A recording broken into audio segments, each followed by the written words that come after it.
Graças a Deus, amém? Glória a Deus. Irmãos, pode se assentar, irmãos. Nós vamos dar continuidade ao nosso ensino. Nós vamos dar continuidade àquilo que nós começamos a semana passada, que foi um assunto maravilhoso para nós, e eu sei que nós temos passado por este processo no reino de Deus, este chamado no reino de Deus. Eu sei que nós estamos aqui nessa noite é porque o Senhor nos chamou. Se eu perguntar assim para cada um que se encontra nessa reunião, se Deus te chamou, você vai dizer com convicção: não, Deus me chamou, não é? Com convicção. Aí se eu perguntar de novo, o que é um chamado? Talvez nem todos na mesma convicção vão conseguir responder. E nessa convicção é que Deus nessa noite traz para nós mais uma porção da sua palavra, para nós termos esta convicção de que somos chamados para um propósito no Senhor. E eu sei que cada um de nós que estamos buscando ao Senhor tem o entendimento que um dia foi atraído pelo Senhor para ser alguém que brilha como luz no meio das trevas. E eu sei que cada um de nós tem esse propósito. Então, a semana passada nós falamos sobre a chamada. Nós temos 3 chamados para a nossa vida. O primeiro chamado, o chamado para a salvação. O segundo chamado, o chamado para o trabalho. O terceiro chamado, o chamado para a prestação de contas. Todos nós somos chamados. Uma vez o Senhor nos chamando, Ele coloca em nós, dentro dessa responsabilidade, que é ser um cristão, seguir como Cristo, caminhar na fé do Filho de Deus. Nós temos 3 chamados para a nossa vida. O chamado para a salvação é explícito que nós desfrutamos dessa salvação, porque além de nós estarmos num lugar como esse, sedentos pela presença de Deus, pela instrução do Senhor, nós também queremos um dia estar com Ele na eternidade. Então, a convicção que temos é passar pelo sangue de Jesus, e através do sangue de Jesus, nós temos o acesso a um compromisso que Ele coloca sobre nós, que é o trabalho. E do trabalho, nós temos a responsabilidade de entender que um dia nós vamos prestar conta diante do Senhor. Então, dentro dessas 3 visões que nós temos do chamado, obrigado, profeta, porque quem dá água para um profeta tem galardão de profeta. Então, glória a Deus. Amém? Glória a Deus. Então, dessa responsabilidade que nós caminhamos, um dia nós vamos nos encontrar com o Senhor e vamos ter que prestar conta de tudo aquilo que nós vivemos. Então, dentro dessa visão de chamado, nós podemos entender que não é apenas você ser atraído para um ambiente, ou para um movimento, ou para um mover. É você ter o entendimento de que você faz parte daquilo que Deus projetou para todo ser humano. Então, participar do reino de Deus é algo maravilhoso. Por isso, o reino de Deus e o chamado. Abra sua Bíblia comigo, Romanos capítulo 8, verso 28. Romanos capítulo 8, verso 28. Quem achou pode ler bem alto, por favor.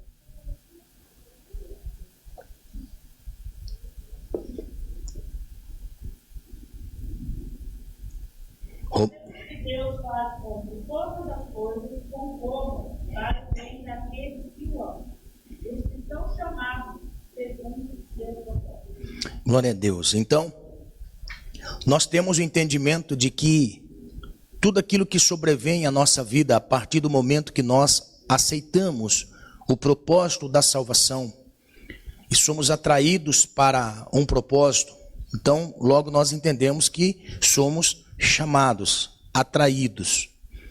Então, todas as coisas que nos sobrevêm após este chamado, tudo coopera para o bem. Amém? Esta é a convicção que a Bíblia traz para o nosso espírito, de que tudo contribui para o bem daqueles que amam a Deus e que são chamados por um decreto ou um propósito. Então todos são atraídos, e todos quantos são atraídos agora têm a sua vida como algo nas mãos do Senhor. Por isso, tudo contribui para o bem. Se é bem ou mal, tudo contribui para o bem. Alguma coisa Deus quer nos ensinar, mostrar, revelar. Não existe maldade da parte de Deus para com seus filhos. Não existe maldade para com seus filhos. Existe uma correção do que significa mal na mente do ser humano. Nem tudo que nós desfrutamos na nossa vida é mal, não é? Nem tudo aquilo que nós achamos que é mal, olhar com o foco do Espírito de Deus não é mal para nós, mas sim algo que nos atrai. O salmista, ele vai dizer assim: foi bom me ter sido afligido, porque agora eu medito na sua lei. Então o salmista, ele chegou a uma conclusão que o afligir que ele sofreu o trouxe para perto de Deus. Então tudo aquilo que nós passamos na nossa vida é uma correção daquilo que nós enxergamos a respeito de Deus. Então tudo que Deus quer é mostrar para nós que mesmo em meio ao mal existe um propósito de Deus. Ninguém conseguiria explicar o mal na vida de José. Ninguém conseguiria explicar o mal na vida de Jó. Não é verdade? Então todas as coisas contribuem para o bem daqueles que são chamados para um propósito ou debaixo de um decreto do Senhor. Então, nem sempre o mal é mal.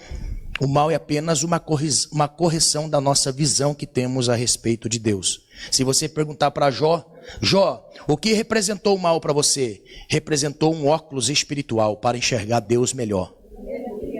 Não é? Se perguntar para José, o que significou o mal na sua vida que Deus permitiu? O grande amor de Deus para a raça humana. Então, nem sempre o mal que nós vivemos é apenas um sofrimento pequeno que a nossa mente nos limita, mas é para um chamado e propósito de Deus. Então vamos lá.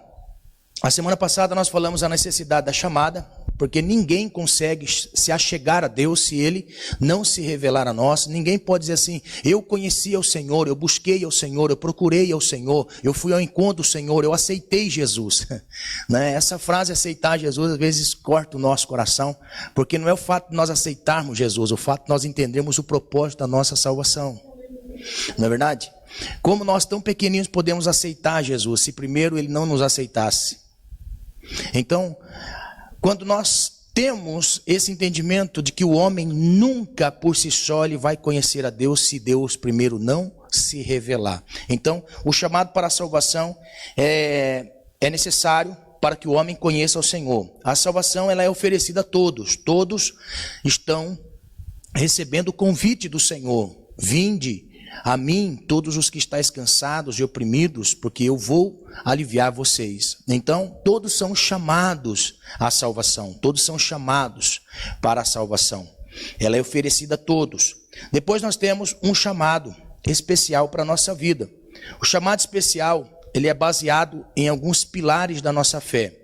Chamado especial que nós, na realidade que eu coloquei a semana passada, o que significa o chamado especial, ela traz para nós os pilares deste chamado para a nossa vida. Porque ninguém que é chamado por Deus fica ao léu vendo simplesmente anjo, como essa é a nossa ideia. A ideia que eu tinha de ser um crente, de carregar a Bíblia, porque o crente é aquele que carregava a Bíblia debaixo do braço, né? Esse é o crente que a gente conhecia, o crente mesmo assim, né? Que a gente tinha essa visão. Então, quando eu me tornei um crente e eu estava no ambiente da igreja, logo nós entendemos que todos têm uma asa nas costas e todos são anjo, não é? Quando nós assim aceitamos a fé, logo a ideia que temos é que todo mundo que está na igreja são anjo, não é? E eu também tinha essa ideia de, como novo convertido, que tudo era anjo, de que tudo era glória, de que tudo era fogo, de que tudo era poder, não é? Mas ao longo do tempo nós vamos entendendo que não é desta maneira a visão correta de enxergarmos o meio do qual nós professamos a fé e vivemos maior parte da nossa vida. Muitas vezes nós podemos encontrar momentos da nossa vida em que não vamos ver anjo, não vamos ver fogo, não vamos ver glória, não vamos ver poder, não vamos, nem mesmo parece que as coisas vão ter sentido na nossa vida. Como um cristão, parece que nada faz sentido. É aí que nós entendemos que nós andamos pela fé e não por vista. Então, para que isso ocorra na nossa mente e essa conclusão nós chegamos claramente, nós precisamos entender que o chamado cristão ele possui alguns pilares da nossa fé. Então nós temos o chamado básico e geral para o arrependimento, que é isso que um dia nós fizemos, nos arrependemos. E por este arrependimento que nós passamos, nós não apenas tivemos um remorso pelo passado que nós vivíamos, mas nós nos arrependemos. Arrependimento é uma contrição em nós que não nos deixa fazer novamente aquilo que nós fazíamos. Arrependimento é aquela repulsa para o pecado de tal forma de olhar a nossa natureza e ver a santidade de Deus. Isto é arrependimento. É a primeira coisa que acontece na vida de uma pessoa que se encontra com Deus. Um arrependimento é olhar a sua natureza pecaminosa e a santidade de Deus. Nós podemos ver pessoas na Bíblia encontrando com o Senhor e tendo uma expressão de arrependimento, cair por terra. Esta é uma expressão que nós entendemos de arrependimento, cair por terra. Você pode ver, quando uma pessoa na Bíblia encontrava com um mensageiro de Deus ou com uma revelação de Deus, logo ele caía como morto por terra. Então esta é uma figura, é uma expressão de linguagem que nós entendemos que quando encontramos com o Senhor, nós vemos a nossa real natureza, e a nossa real natureza pecaminosa nos faz ter nojo do pecado, e assim bem como ter uma repulsa para o pecado, que não venhamos novamente viver da maneira que vivíamos. Isto é um arrependimento que é gerado pela fé. Então, pela fé é gerado este arrependimento. Sem arrependimento não há santificação, que é o outro pilar da nossa salvação. Sem arrependimento não há salvação. Sem arrependimento não há santificação. Porque a base do arrependimento é olhar para a natureza humana caída e se voltar para o Criador. É isso que acontece com todos aqueles que enxergam a sua natureza. Porque quando nós não encontramos, não nos deparamos com um ser santo, nós nunca vamos conhecer a nossa real natureza. Nós vamos nos auto-justificar por quem nós somos. Igreja é para quem rouba, quem mata, quem fala palavrão, quem faz besteira, quem faz isso, quem faz aquilo outro. A ideia errônea de muitas pessoas a igreja é para pobre, para pequeno, para pessoas indoutas, para pessoas que, são leigas. Então, esta é uma ideia errônea. Uma ideia errônea, porque sem o arrependimento, ou seja, por menos pecado que eu tenha na visão humana, eu sou um homem pecador. Porque a Bíblia diz, todos pecaram e destituídos estão da glória de Deus. Então, Deus chama todos ao arrependimento, independente se ele se auto-justifica bom, ou se ele enxerga que ele é santo. Independente disso, Deus nos chama para o arrependimento. Sem arrependimento não há salvação, sem arrependimento não há santificação. Então, isto é um chamado especial, quando assim nós entendemos. São pilares da nossa fé que nós temos após o chamado, que é o quê? Arrependimento, batismo, ceia do Senhor. Então, essa sincronia traz para nós o entendimento de que nós fazemos parte de um corpo espiritual. Nós somos uma igreja local, e que dentro dessa igreja local existem vários membros, e que todos estes membros, numa sincronia, fazemos parte de um corpo espiritual espalhado pelo mundo todo. E desse corpo espiritual somos luzeiro para aqueles que estão em trevas. Então Deus nunca vai usar um mentiroso para ganhar um mentiroso. Deus nunca vai ganhar um adúltero para ganhar outro adúltero. Ninguém sendo ladrão vai ganhar um ladrão. Então, a ideia que nós temos é, quando Deus nos chama para nos arrepender da vida velha, e arrependendo-se da vida velha, Ele nos leva à salvação, e desfrutar da salvação, vem consigo a santificação, aí vem o desejo de Deus, aí vem o desejo pela sua palavra, o amor pelo seu reino, o amor pela sua obra, aí vem, entendeu? Então, a intensidade da revelação de Deus é a intensidade com que eu me aparto das coisas que à volta estão. Quando o arrependimento vem, que vem através do chamado. O chamado nos atrai, nos arrependemos. Aí nós entendemos que o mesmo impulso que o Senhor nos chama é o mesmo impulso que nós o servimos. Eu posso dizer assim, irmãos, que o reino de Deus é tão maravilhoso que quando Deus nos chama, quem daqui lembra daqueles bonequinhos que você virava a corda assim atrás dele assim? Cavalinho, carrinho, você lembra? Não tinha nada desse negócio de controle remoto, essas coisas, né? Então você dava lá, ó. Você dava lá. Aí soltava. Não é? Ia embora. Você viu o que acontecia quando você dava pouca cordinha? Você dava uma voltinha, 2 voltinhas, o bichinho só fazia assim, ó. Não é? Aí você quisesse que ele andasse mais, aí você dava bastante coxada assim, segurava com a mão porque não aguentava, aí, né? Aí soltava. Assim também Deus faz conosco. Quando nós temos um encontro com o Senhor e aquele encontro gera um arrependimento, irmão, o Espírito de Deus vai dando corda, que não tem quem segure, nem o capeta segura. Aleluia! Agora você já viu aquele negócio quando eu aceito Jesus, mas eu não entendo que ele me aceitou primeiro? Não é? Só dá aquela meia voltinha aí, você aceitou Jesus, glória a Deus, caminho uma semana, outra semana, para no meio do caminho. Agora, quando o chamado vem através do arrependimento, irmão, aí a corda é total. Amém? Só vai acabar no céu. Aleluia! Glória a Deus. Amém? Eu não sei qual soldadinho é você. Amém? Mas eu sei que um dia o Senhor me deu uma corda maravilhosa. E eu digo para você, irmão, é alcalina. Aleluia. Amém? Então vamos lá. Então desse chamado que o Senhor, com cada um de nós, chama com cordas de amor, nos atrai com cordas de amor, o Senhor, Ele coloca para nós o chamado ao arrependimento. Nós entendemos.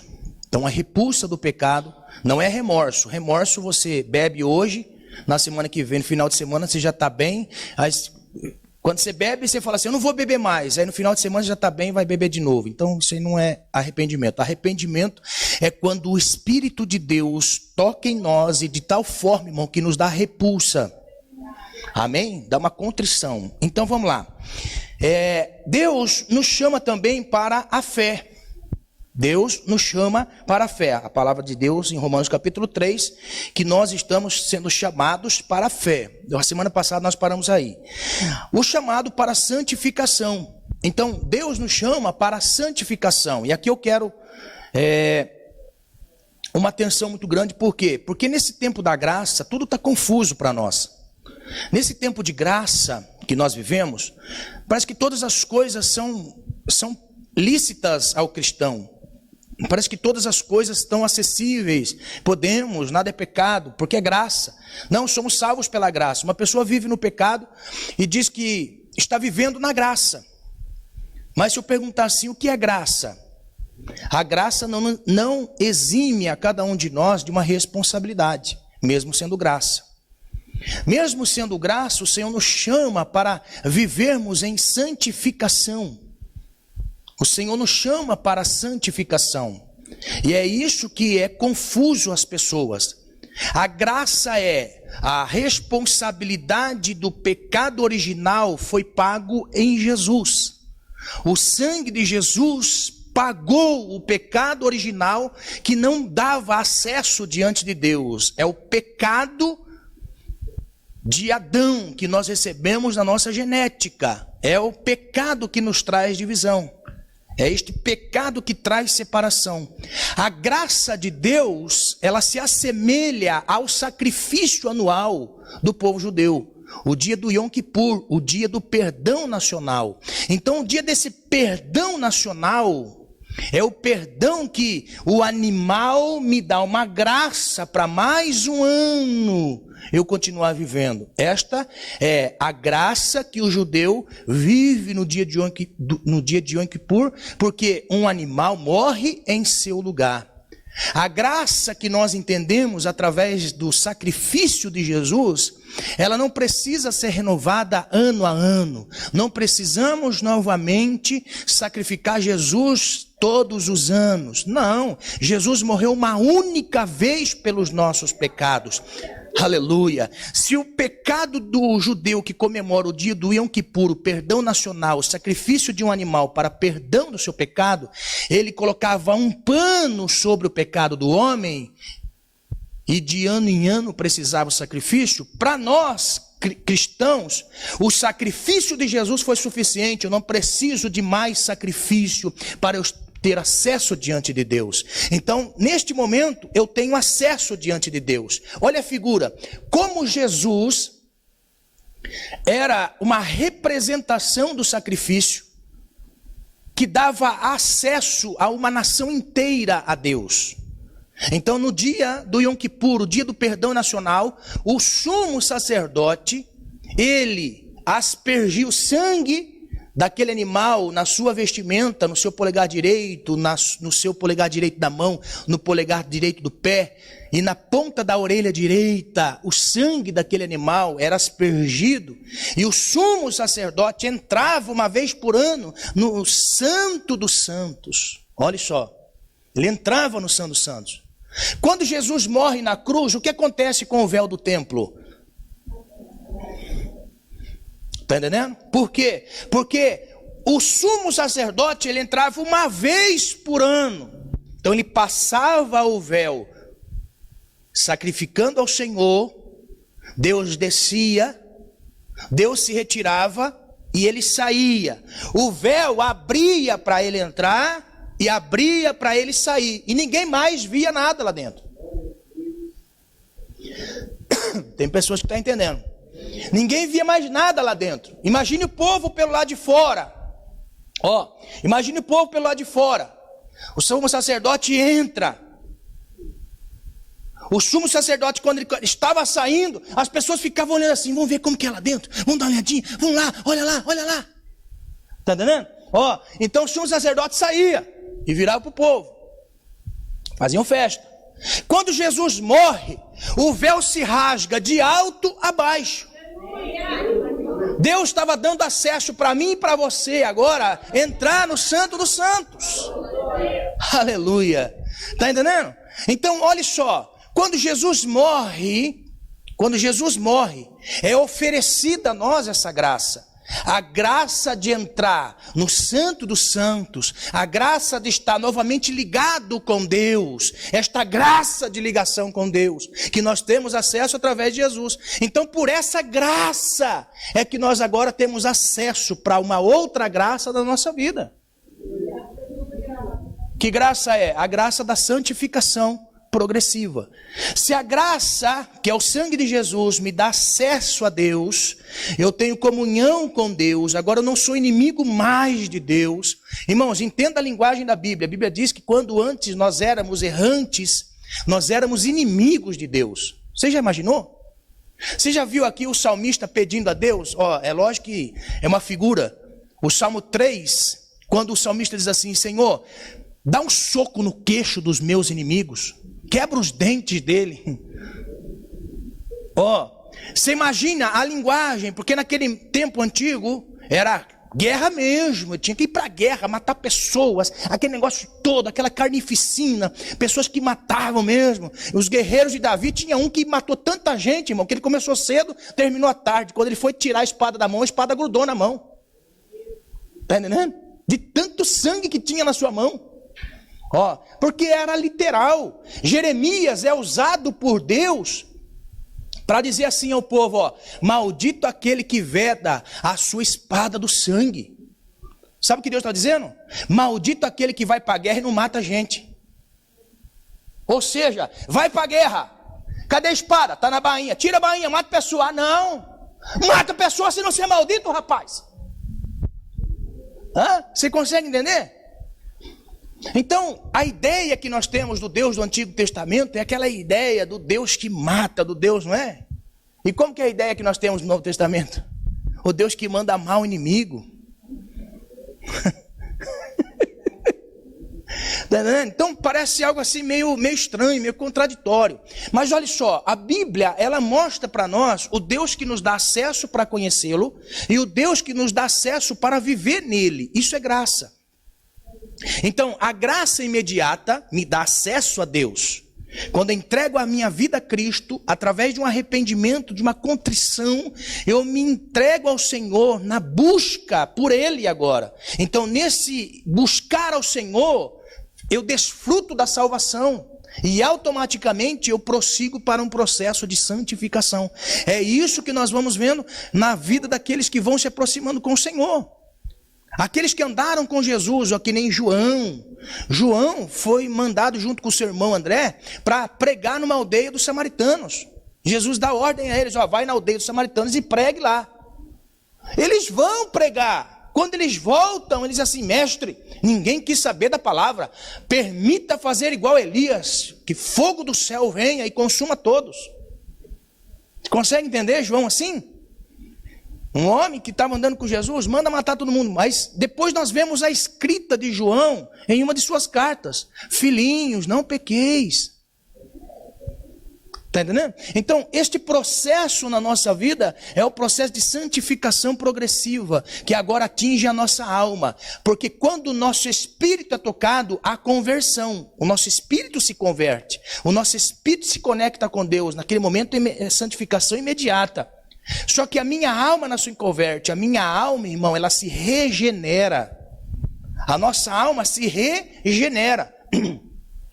E nós somos levados pela nossa alma. Quer ver? Tudo que nós somos, irmão, é um monte de emoção. Tudo que nós somos. Pode observar. Tudo que você é um monte de emoção. Um monte de emoção. Nós somos enxertados num corpo físico. E a alma é um monte de emoção, sede de sentimento. Então, toda a sede de sentimento está aqui controlando todo esse monte de osso, esse monte de carne, para baixo para cima. Nós somos emoção. Tudo que há em nós, na nossa alma vivente, é emoção. Nós somos regidos, você pode ver. Quando você está triste, você quer orar? Quando você está triste, você quer ler a Bíblia? Quando você está triste, quer estar com alguém? Não, você quer estar sozinho, aquele negócio todo. Por quê? Porque isso é emoção, nós somos emoção. Quando você está com raiva, você quer ver alguém na frente? Você pede até pelo amor de Deus, para quando com raiva ninguém está na sua frente. Porque nós somos um monte de emoção. Então, olha só, este monte de emoção precisa ser regido pelo Espírito. Precisa ser tocado pelo Espírito. Espírito fala de convicções. Um ser espiritual e um ser espiritual é além de um ser sentimental. O que o Espírito de Deus faz em nós, na santificação imediata, é coisa tremenda. Por isso que ele luta na minha alma, no meu espírito, trazendo convicções para que eu seja convencido de que viver na alma não é bom. De que viver na alma não é a melhor coisa. Porque a minha alma me trai. A minha alma me lança fora do Senhor. Por isso que a minha alma, ela precisa do poder da palavra de Deus. Olha só, o Espírito de Deus, ele coloca em nós convicções. Por que é que você não peca? Porque você agora está aprendendo convicções. Quem te convence? É o Espírito Santo, que tem o que em suas mãos? A palavra, que é uma espada. A espada que está nas nossas mãos, a palavra de Deus, é uma ferramenta que o Espírito Santo usa para regenerar a nossa alma. Para regenerar a nossa alma. Por quê? Porque a nossa alma é emoção. E o Espírito em nós é uma convicção. Então o Espírito de Deus, ele vai cortando tudo aquilo que está impregnado em nossa alma. Por isso que nós temos algumas linguagens assim, ó, que a ovelha precisa ser limpa. A ovelha precisa ser limpa quando está no pecado. Então a ideia da figura da ovelha, que o Senhor tira os carrapichos, limpa, não é? É a ideia que nós temos da santificação progressiva, que vem pela palavra. No final do ministério de Jesus, ele ensina nos mínimos detalhes aos seus discípulos Ele diz assim, ó, eu tenho que lavar o pé de todo mundo aí tira aí o pé, tira a sandália, porque agora eu vou lavar o pé de todo mundo. Aí começa. Pedro lá atrás. Não, o meu não vai lavar. Meu não. Ó, o meu pé não. Aí quando chega a vez de Pedro, Pedro, vem cá. Não, Senhor, o meu pé o Senhor não vai lavar. Aí Jesus fala assim, se eu não lavar os teus pés, você não tem parte comigo. Senhor, não lava só o pé não, lava-me inteiro. Não é? Então, olha só, Jesus ele quer transmitir a ideia de que nós estamos limpos, porque Jesus, ele quer limpar cada um de nós pela sua palavra. Por isso ele diz, vós já estáis limpos pela palavra que eu vos tenho pregado. Então a palavra de Deus, ela pode nos limpar do pecado que está na nossa alma, santificação progressiva. A santificação progressiva, ela é gradativa, ela é à medida com que nós deixamos o Espírito de Deus nos convencer. Porque este é o fato da nossa fé, o Espírito de Deus nos convencer, porque é Ele quem nos convence. Então, a ideia que temos da santificação progressiva é que em todos os dias Deus está moldando a nossa alma, o nosso sentimento. E Ele vai moldando a cada um de nós a sermos pessoas que ontem eram estilo, hoje está melhor do que ontem. Amanhã, se Deus der vida, vai estar melhor que hoje. E assim sucessivamente. Por quê? Porque nós se sujeitamos à sua palavra. E depois a santificação do corpo é aquela que nós vamos ter somente na glória, quando o nosso corpo for glorificado. Então nós temos o Espírito que se converte quando entregamos a nossa vida ao Senhor e confessamos Ele na nossa vida, aceitando a sua palavra. Quando nós temos a nossa alma que não se converte, ela se regenera, ela vai se regenerando todos os dias. E o nosso corpo nunca se converte e nunca se regenera, por isso ele vai ser transformado em glória. Amém? Então, dentro desse processo que somos chamados à santificação, é muito comum, até o irmão Jair disse assim, que a igreja tem que buscar a santificação. A igreja já está santificada. A igreja, ela já está santificada. O que precisa de santificação é a alma de cada indivíduo. O que precisa é a santificação na nossa alma, regenerando-nos para um bem comum. Por quê? Porque a igreja que somos nós desfruta do acesso que nós temos a Deus. Agora, quando eu cedo à tentação, quem cede à tentação é minha alma, que cede aos desejos do meu corpo. Então, meu corpo tem um desejo que, contaminado pela alma, me leva a pecar. Então, olha só, quando acontece isso, a pessoa precisa entender que é muito perigoso viver nos desejos desenfreados da sua carne, porque me afasta de Deus e da convicção do Espírito. A igreja em si, que é a comunidade que foi chamada para fora, é santa. A igreja é santa, porque o que rege a igreja é o sangue de Cristo. Amém? Então, olha só, é muito comum as pessoas dizerem assim, a igreja tem que santificar. Mais pecadora do que era a igreja de Corinto. Olha como Paulo trata a igreja de Corinto. Então, a santificação já aconteceu. A santificação na nossa vida já aconteceu. Dizer que uma igreja A, B ou C é pecadora, que tem pecado e tem que santificar, é um grande engodo e mentira. Porque o mais vil pecador que se reúne no ambiente, com certeza, dentro daquele ambiente tem pessoas que são salvas. Então o que contamina a igreja não é uma pessoa. O que contamina a igreja é a contaminação de todos. Se tiver um santo ali, a igreja é santa. Está entendendo? Santificação imediata é aquela que nós podemos exercer. Pode ser que sentado do seu lado tem uma pessoa que vive num pecado desenfreado, mas você não vive. Então a igreja em si é santificada pela sua vida. Está entendendo? Então olha só, como que Paulo trata este problema dentro da igreja de Corinto. E Paulo me ensina a observar os adjetivos que damos à igreja. Olha só, a santificação, ela já aconteceu. A santificação já aconteceu. 1 Coríntios capítulo 1, verso 2. Olha o que Paulo vai dizer à igreja. A igreja de Corinto que tinha pecado sexual, que tinha idolatria, comia manjar dos deuses, igreja que tinha grupos, divisões, facções. Olha só, igreja que não entendia o que era a Santa Ceia do Senhor, igreja que, irmãos, tinha todos os dons espirituais.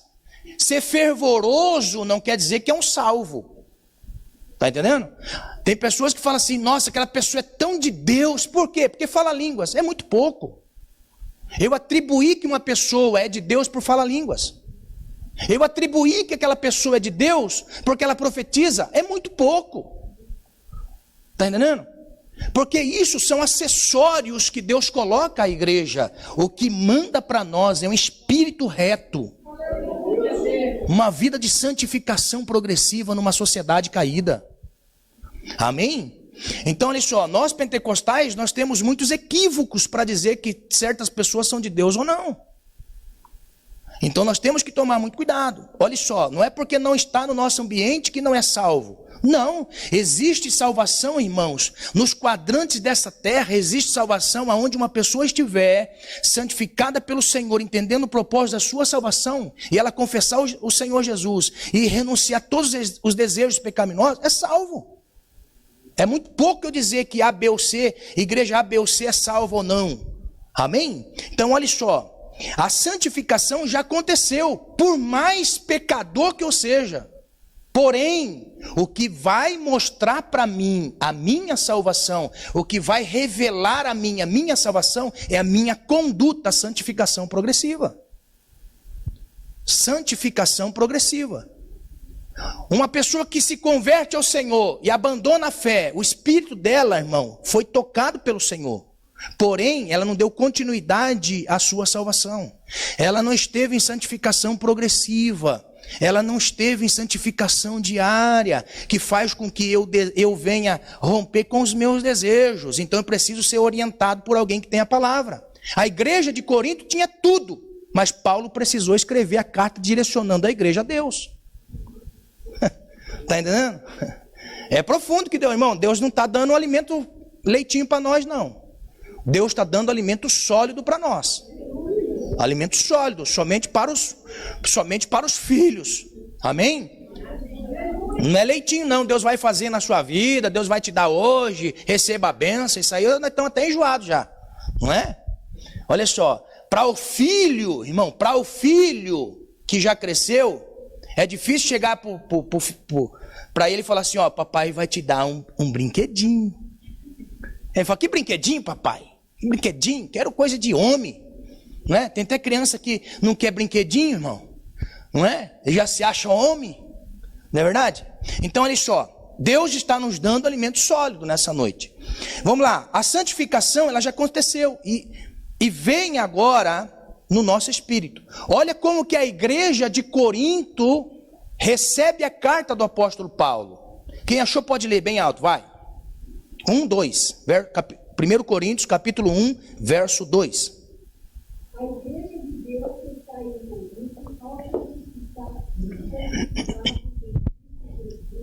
chamado santo, por todos que em todos os lugares dessa unidade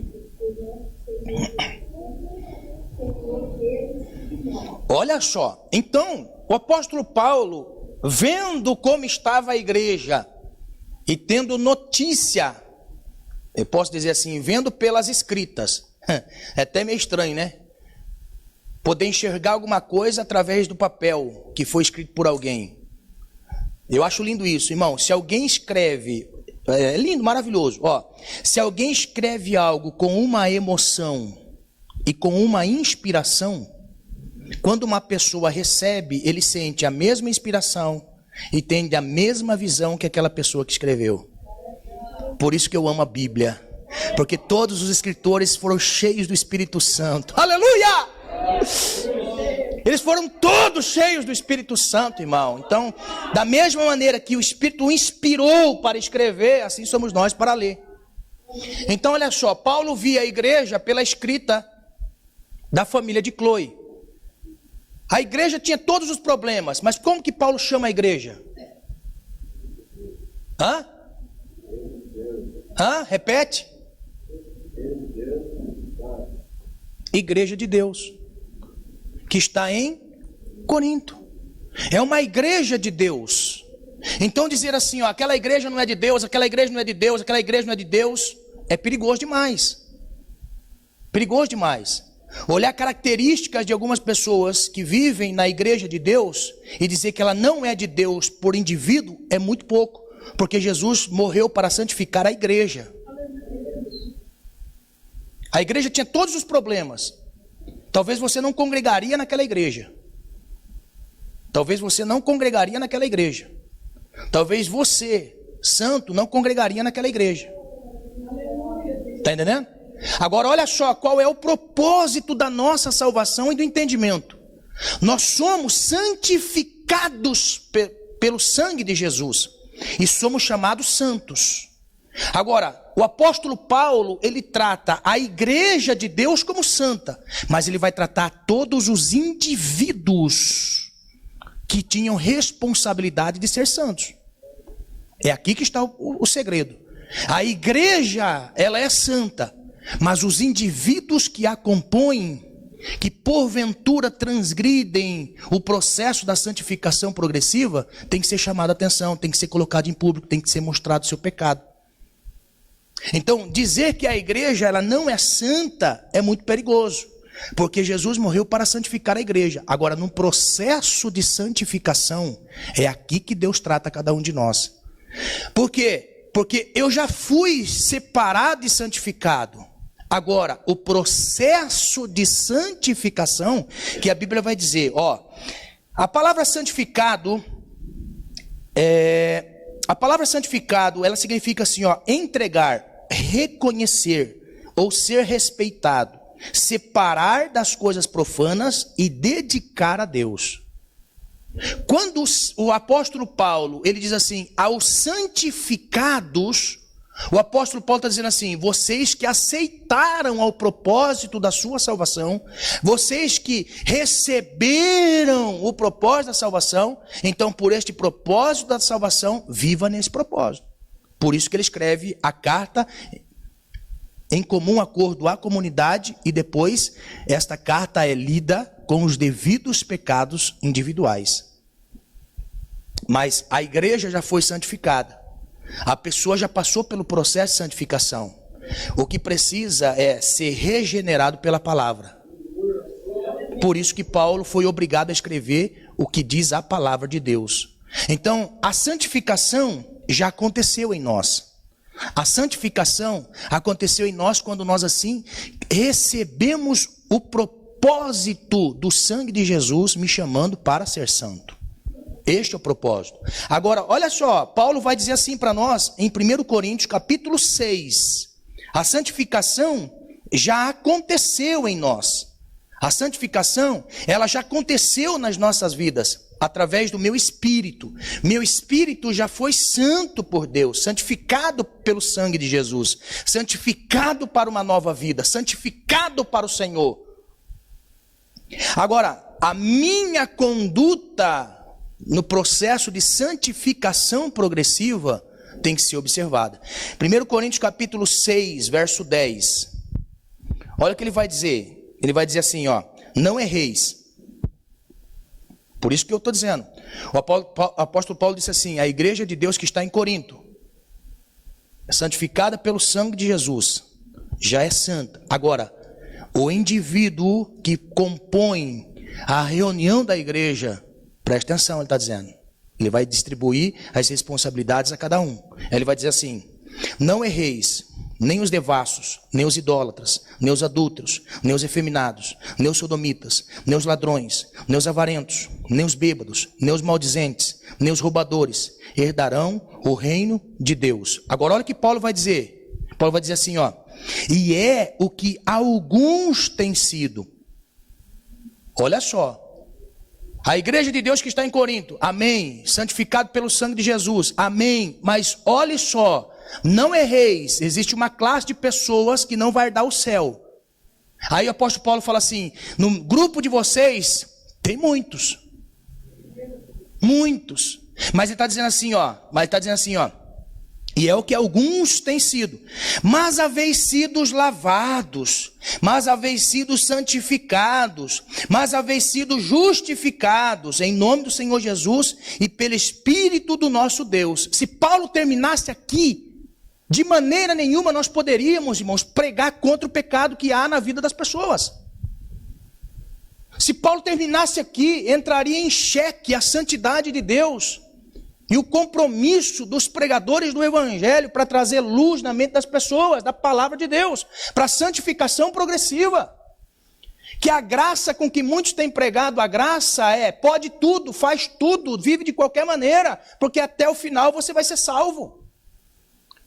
Se Paulo tivesse terminado aqui o propósito da nossa salvação, irmão, a nossa salvação estaria em jogo, estaria em risco. Mas Paulo vai dizer para nós, que é lógico, inspirado pelo Espírito, trazendo para nós entendimento, luz na nossa mente, ele vai dizer assim, mas todas as coisas me são lícitas, mas nem todas as coisas me convêm. Todas as coisas me são lícitas, mas nem todas, mas não me deixarei dominar por nenhuma. Aí ele vai dizer, os manjares são para o ventre para os manjares. Deus, porém, aniquilará tanto um como o outro. Mas o corpo não é para a prostituição, senão para o Senhor, e o Senhor para o corpo. Então o apóstolo Paulo está dizendo assim para nós, assim, a Bíblia está mostrando para nós bem claro, que existe o pecado, mas eu já fui santificado, porém eu tenho que viver numa santificação progressiva. Não é porque é graça que eu vou viver de qualquer maneira. Não, eu tenho a minha responsabilidade no corpo de Cristo. Eu tenho a minha responsabilidade para a santificação. Porque eu fui chamado para a santificação. Eu fui chamado para se santificar. Eu fui chamado para ser separado. Eu fui chamado para a cada dia renunciar às obras da minha carne. Eu fui chamado porque a palavra de Deus é quem vai trazendo para mim a diretriz. Aleluia. Glória a Deus. Pelos santos do glória. A Bíblia vai dizer para nós, olha só, que a casa, ela precisa estar ocupada. A casa precisa estar ocupada. Olha o que Jesus vai dizer para nós em Lucas capítulo 11, verso 24. Quando o espírito imundo tem saído do homem, anda por lugares secos, buscando repouso, e não achando, diz, tornarei para a minha casa de onde saí. Então a ideia que Jesus transmite nessa passagem é que o homem pecador, longe do Senhor, ele é conduzido pelo pecado, induzido por um espírito. Quando o homem é liberto daquele espírito, quando o homem recebe a libertação do espírito, que o induz a sua carne ao pecado, nesse seu pecado que ele vivia, não mais passa a viver, porque agora um espírito toma conta dele. Irmão, preste bem atenção no que eu vou dizer. Não existe crente endemoniado. Vou repetir. Não existe possibilidade de uma pessoa que crê em Deus ficar endemoniado.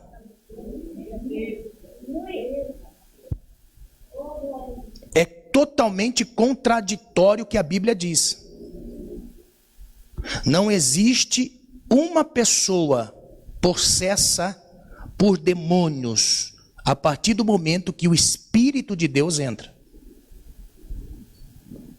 Pastor, mas como o senhor me explica então aquela pessoa, aquela irmã que ficou endemoniada? Pergunta-me, era crente? Estava com a casa cheia? Estava com a casa cheia? Porque a Bíblia vai dizer para nós que o Espírito de Deus, a partir do momento que ele entra na casa, olha só, e chegando acha varrida e adornada. Quem varreu e adornou a casa? O Espírito Santo. Ele deixou tudo de ponta cabeça. O Espírito que estava ali na vida da pessoa, deixou tudo de ponta cabeça, deixou tudo de qualquer jeito, tudo arrebentado. O Espírito veio, trouxe libertação, varreu a casa, limpou, adornou, preparou a casa, deixou a casa bonitinha. Só que ele saiu. Preste bem atenção, santificação progressiva. Santificação imediata, puf, espírito regenerado, tem acesso a Deus. Não buscou santificação progressiva, irmão? O espírito saiu de lá faz tempo. Faz tempo. Então a ideia que passa a Bíblia a mostrar para nós é a santificação progressiva é tão necessária quanto a santificação imediata. Por quê? Porque quando o Espírito entra, toma a mente. Irmão, não estou dizendo emprestar a boca para o capeta. Isso aí a gente vê torto e direito.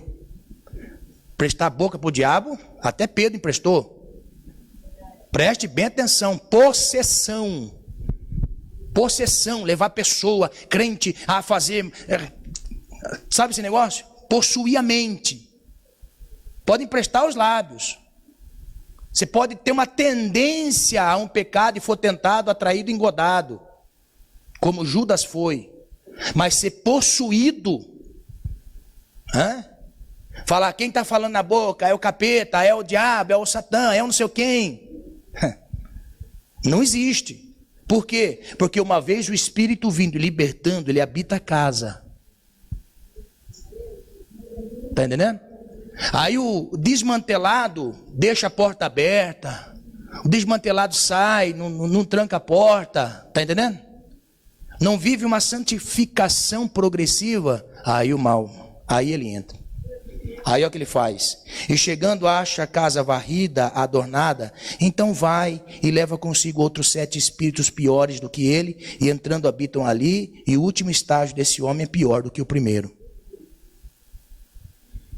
Então, irmãos, a santificação progressiva, ela é tão necessária quanto a santificação imediata na nossa vida.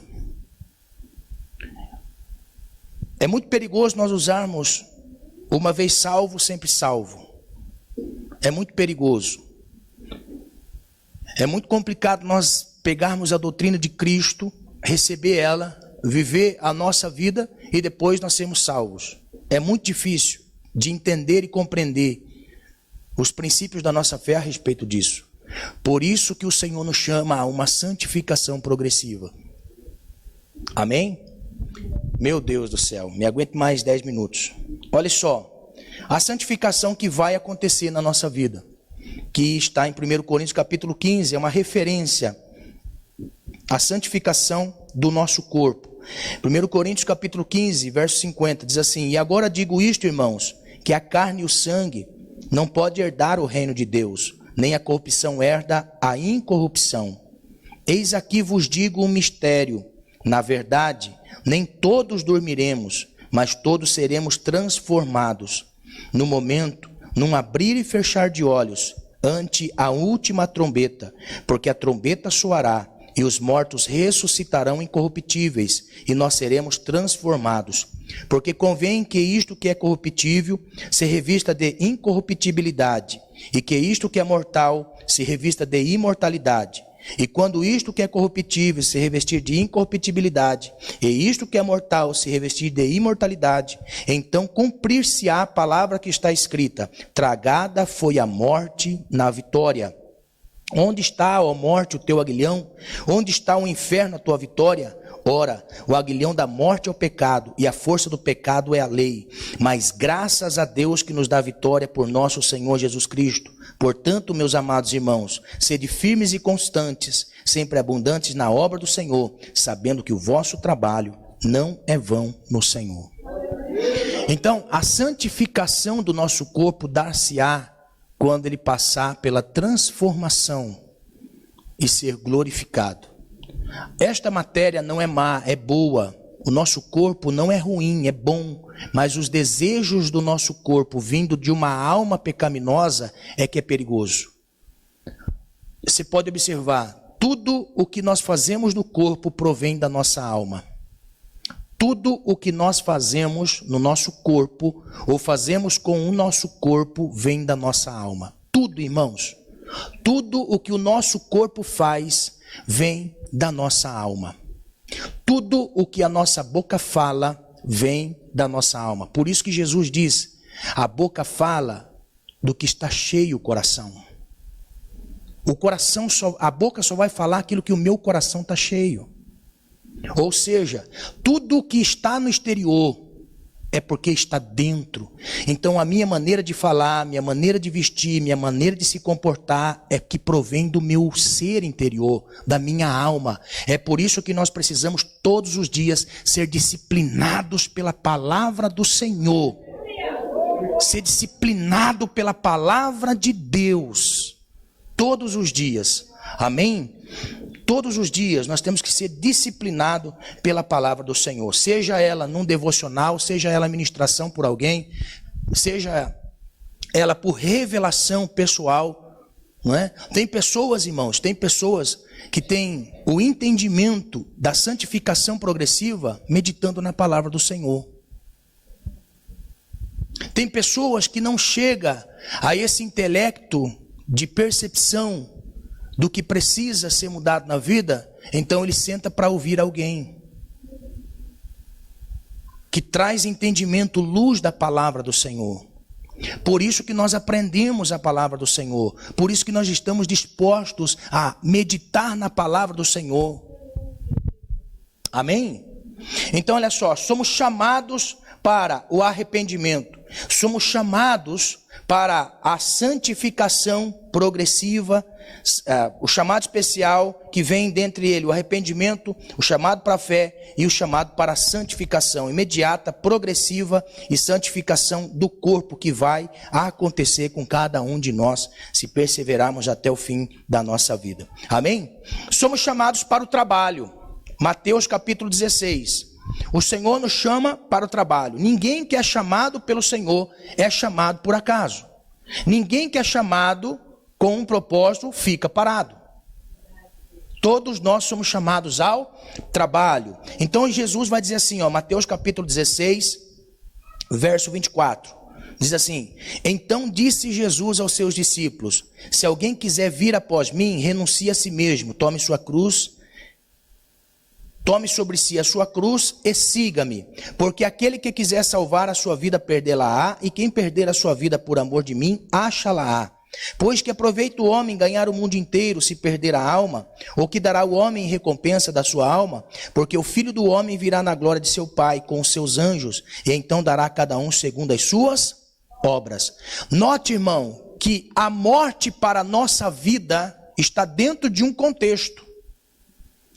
Se você tirar o contexto desse verso, olha só, se nós tirarmos o contexto do verso do homem carregando a cruz, nós vamos dizer assim, a minha cruz é meu marido, minha cruz é minha esposa, minha cruz é meu parente, minha cruz é meu vizinho, minha cruz é isso, minha cruz é aquilo outro. Nós vamos trazer cruz como nosso sofrimento. Mas a ideia que Jesus traz para nós, e luz no nosso entendimento, é que esta cruz, ela não é o nosso sofrimento. Mas a nossa cruz é levar a mensagem do Evangelho. A mensagem do Evangelho que o Senhor coloca sobre nós. Porque olha só, não existe nada mais vergonhoso para um homem e para uma mulher se declarar cristão, se declarar servo do Senhor. Não, pastor, eu não tenho vergonha. Não, eu duvido você no final de uma reunião, você chamar o seu patrão, seu chefe e falar de Jesus para ele. Eu duvido você parar alguém na rua e parar aquela pessoa na rua, no ônibus, e falar assim, eu vou falar de Jesus para você agora, senti falar de Jesus para você. Não é? É muito difícil. Então Jesus, ele vai dizer o quê? Ele vai falar assim, quem perder a sua vida por amor de mim, acha-la-á. Então todos nós somos chamados ao trabalho. Que trabalho é esse, pastor? De falar a respeito da mensagem da nossa salvação. A mensagem da nossa salvação. Porque depois que Jesus ensina a respeito do valor da vida, nesta vida, agora em Cristo, é que ele vai dizer assim, que o Pai, na vinda, vai recompensar todos pelas obras que fizeram. Então, eu separar e isolar, carregar a cruz, vai colocar em mim o quê? Vai colocar em mim uma disposição em responder às pessoas. Estou sofrendo por causa da minha cruz. É a cruz que eu estou levando. Minha doença, meu isso, meu aquilo outro, é minha cruz. Não, a nossa cruz é a mensagem do Evangelho. Por isso que o apóstolo Paulo vai dizer assim, a palavra da cruz, ou a mensagem da cruz, é loucura para os que perecem. Por quê? Porque eles não morreram para ele mesmo. Eles morreram para as suas vontades, para os seus desejos. Para eles é loucura a mensagem da cruz. Mas para nós que somos salvos é poder de Deus. Aleluia! Para nós que somos salvos é poder de Deus. Então ele está dizendo o quê? Nós podemos desfrutar da nossa salvação em vida. Aleluia. Nós podemos desfrutar da nossa salvação aqui nessa terra. Aleluia. Por isso ele disse, eu não vou ser salvo quando eu virar anjo. Eu não vou ser salvo quando entrar no reino celestial. Eu sou salvo agora. Eu tenho convicção da minha salvação. Eu sei quem revelou o meu espírito e trouxe luz no meu espírito. Eu sei o quanto eu luto para vencer eu mesmo. Por isso eu carrego a mensagem dessa cruz, a mensagem do evangelho. Aleluia! Até uma coroa trocar. Aleluia! Oh, bendita esperança, irmão. Amém? Então todos nós somos chamados para o trabalho. Não existe ninguém que veio para um ambiente como esse, ouviu a palavra, recebeu a santificação através de um arrependimento, e vem ele lutando contra a sua vida, e fica sentado por sentar, e vem apenas num culto para receber. Não é verdade? Nós somos salvos para nos reunir aqui, para aprender do nosso Senhor, tem convicções, para quando nós sairmos pelo lado de fora, sermos instrumentos de bênção para uma sociedade. Aleluia! Amém? Então, carregar a cruz representa para nós o trabalho, a responsabilidade que o Senhor trouxe a nós. E nós precisamos, irmãos, ter o entendimento de que carregar a cruz não é o mal que nos advém, mas sim a nossa responsabilidade para o trabalho. Por isso que eu tenho que morrer para mim, irmão. Para eu estar aqui, eu tive que morrer para mim, no mínimo 6 horas. Para estar aqui, falando isso para você. Eu tive que morrer para mim. Não assisti televisão, não fiz nada para mim. Não, para eu estar aqui ministrando a você, o mínimo que eu perdi foram 6 horas. O mínimo que eu perdi para mim foram 6 horas. Mínimo. Está entendendo? Eu perdi para mim. Para nós chegarmos aqui, e isso aqui está organizadinho, da casa de Deus, limpinha, cheirosinha, alguém perdeu no mínimo 3 horas. Em 2 pessoas. Perdeu. Sabe o que nós estamos entendendo? Olha só. Quando eu perco para mim a minha vida, eu estou ganhando. Isso quando não dizer, irmãos, pelo lado de fora, não é? Quando alguém me ofende, quando alguém bota o dedo na minha cara, não é? Eu estou mostrando o quanto eu morri para mim. É, santificação progressiva.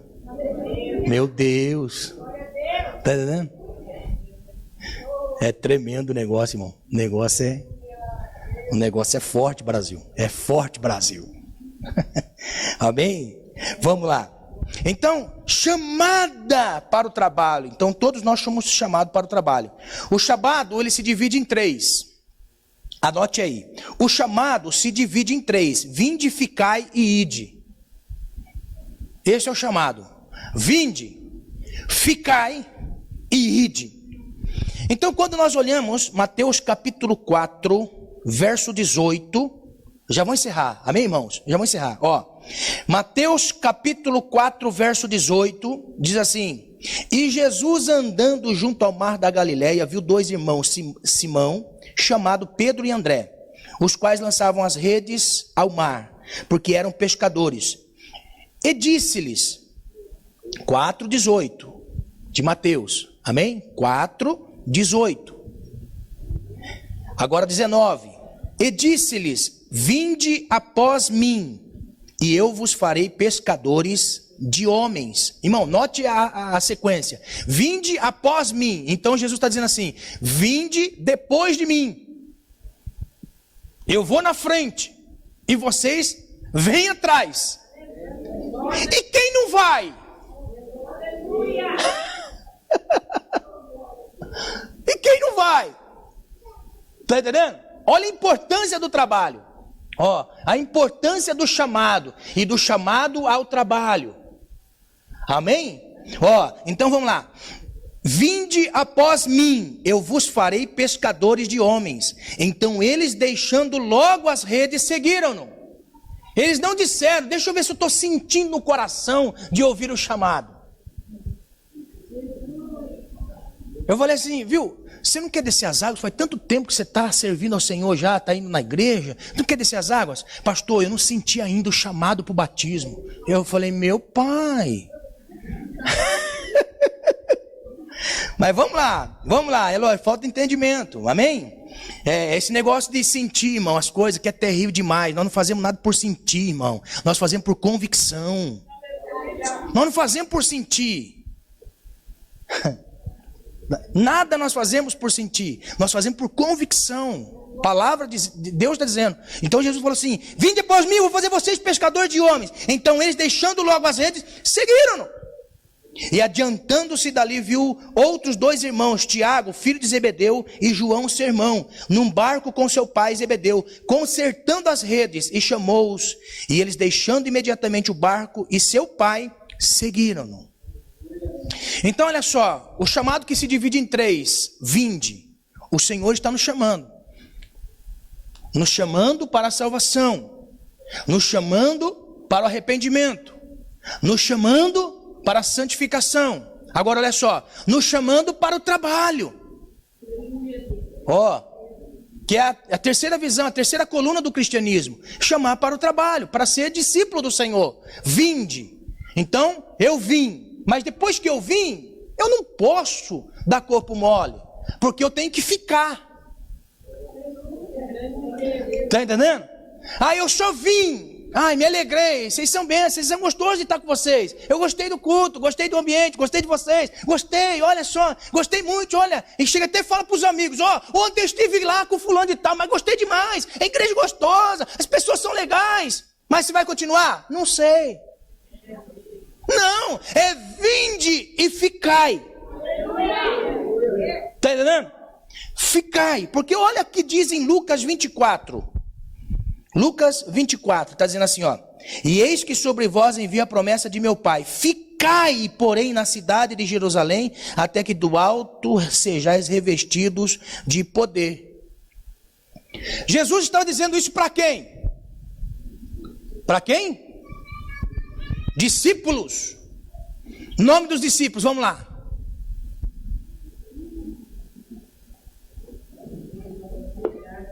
Vamos lá. Nome dos discípulos. Falta 10, 9,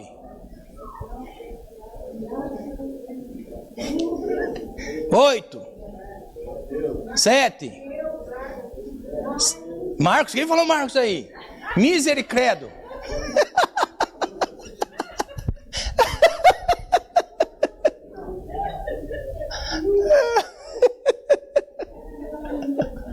Chamado de Marcos, ele estava na cama, saiu correndo de lençol.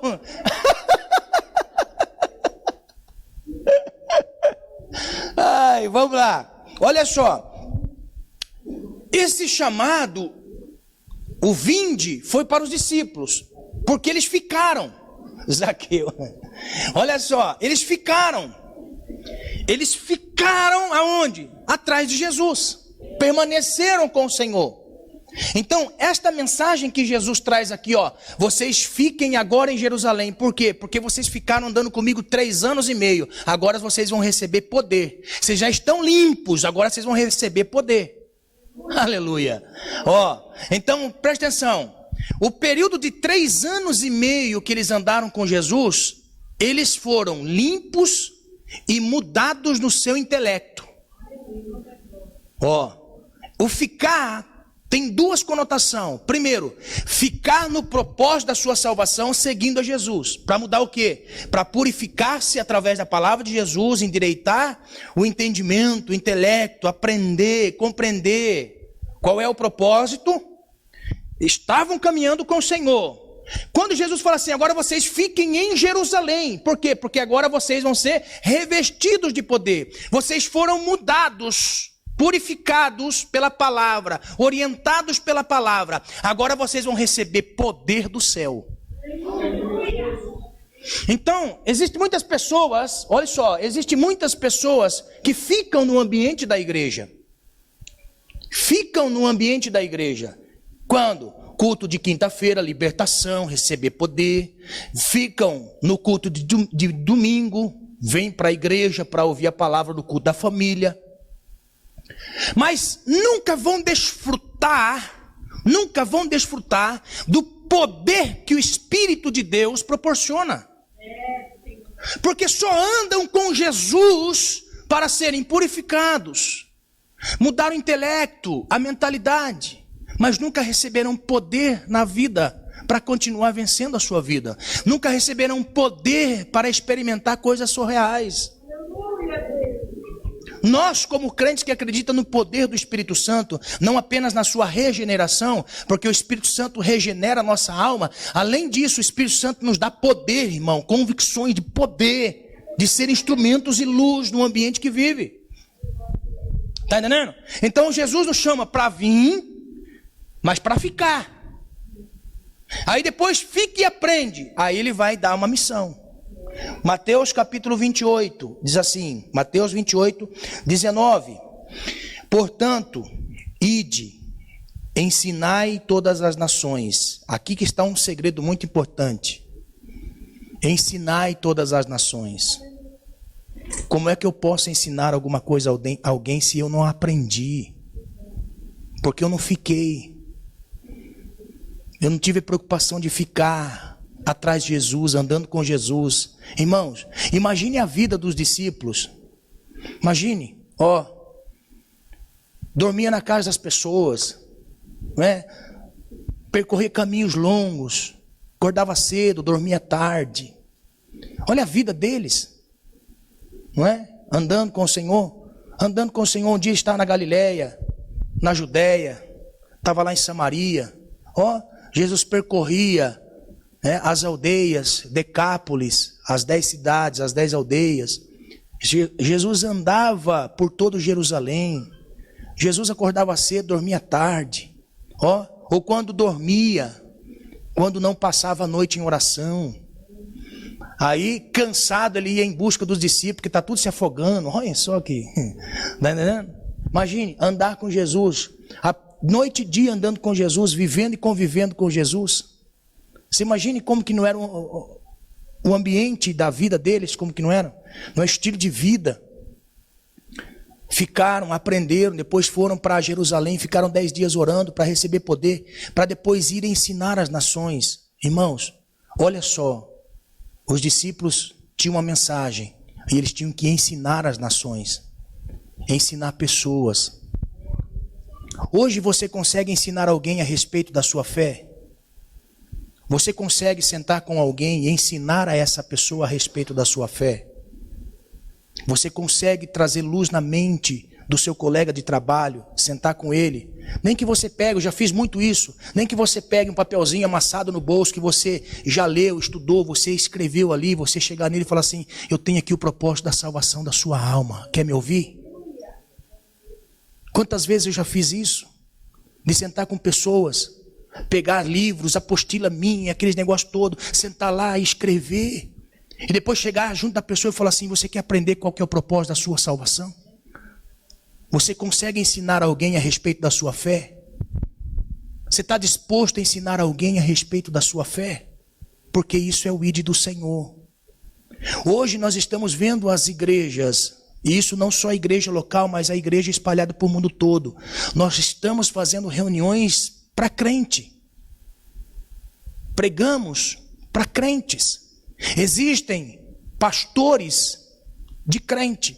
Existem missionários de crente. Existem muitas pessoas que estão fazendo convenções, estão fazendo trabalhos grandiosos para crentes. Nós temos que ensinar as nações. Nós temos que ensinar alguém a respeito da nossa fé. Nós temos que ir ensinar a respeito do Deus que nós cremos. Você consegue sentar com alguém e ensinar a respeito da sua fé? É um compromisso que o Senhor nos chama. de trabalho, ensinar as nações. E depois que eu ensino essa pessoa e trago convicções, aí nós vamos batizar em nome do Pai, do Filho e do Espírito Santo.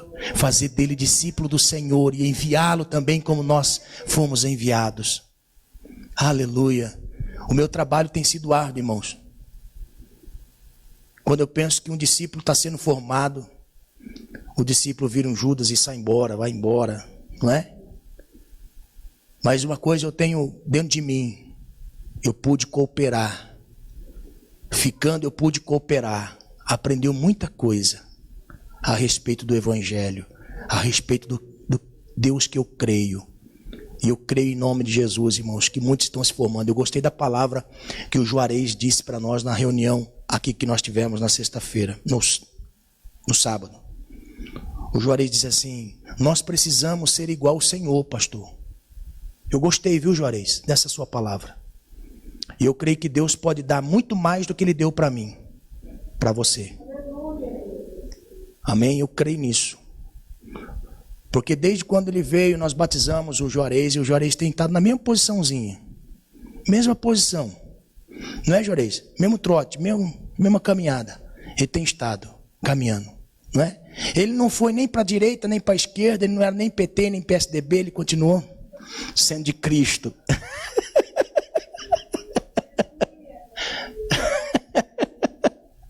Ele continuou sendo de Cristo, não é? Glória a Deus. Nem aliança com esse mundo ele tem só aliança com o Senhor. Amém? Olha só, então ele disse assim: eu quero ser parecido com o Senhor, pastor. Puxa, isso me alegrou, sabia? Porque esse dia atrás eu tinha falado, não me recordo com quem, falei assim: meu Deus do céu, nós precisamos fazer discípulo do Senhor, não é? E aí, no sábado, ele traz essa palavra assim, eu falei assim: meu Deus, eu tenho que ser mais espelho às pessoas, porque, queira ou não queira, as pessoas estão nos vendo. Amém? Uma responsabilidade nossa, ser discípulo do Senhor e fazer discípulo para o Senhor. Amém? Só que fazer discípulo para o Senhor Jesus não faz mais discípulo, sabia? Jesus não faz mais discípulo, quem faz discípulo somos nós. Jesus disse assim, ó: ide e fazei discípulos. Por quê? Porque Jesus se ascendeu aos céus. Jesus fez 12, 70, 500, desviou 380, só estava 120 na fé, 380 desviou no dia do cenáculo. Aí depois, aqueles 120 orando, um pregou, 5.000 foi salvo, 3.000 foram batizados, depois 5.000, aí Deus ia acrescentando. Então, amém? Jesus fez 12. Então, nós temos que fazer discípulo para o Senhor, discípulo para Deus. O apóstolo Paulo diz em 1 Coríntios capítulo 11, verso 1, ele fala: sede meus imitadores como eu sou de Cristo. Então, é uma responsabilidade nossa. Depois, por último, chamado a prestar contas. Nós vamos ser chamados a prestar contas dos nossos bens, da nossa vida pessoal, de toda obra encoberta e de toda palavra dita. Nós vamos ter que dar conta. Deus nos chama para a salvação, Deus nos chama para o trabalho, mas também Deus nos chama para a prestação de contas. Meu Deus do céu. Primeiro, uso dos bens. Lucas capítulo 12, verso 19 ao 21. Não dá tempo de eu percorrer com os irmãos. Uso dos bens, Lucas 12, 19 e 21. Depois, da vida pessoal, Romanos capítulo 14. Romanos capítulo 14. Só vou ler, ó. Porque está escrito: pela minha vida, diz o Senhor, que todo joelho se dobrará diante de mim, e toda língua confessará a Deus. De maneira que cada um de nós dará conta de si mesmo a Deus. Então cada um vai ter que dar conta da sua vida pessoal. Depois, de toda a obra encoberta, Eclesiastes capítulo 12. Toda obra encoberta. Eclesiastes 12, 13. Diz assim: de tudo o que se tem dito, o fim é: teme a Deus e guarda os seus mandamentos. Porque este é o dever de todo homem. Porque Deus há de trazer a juízo toda obra, e até tudo o que está encoberto, que seja bom, quer seja mal. Chamado a prestar contas de todas as palavras ditas. Todas as palavras ditas. Mateus capítulo 12, verso 35. O homem bom tira boas coisas do seu bom tesouro, e o homem mau do seu mau tesouro tira coisas más.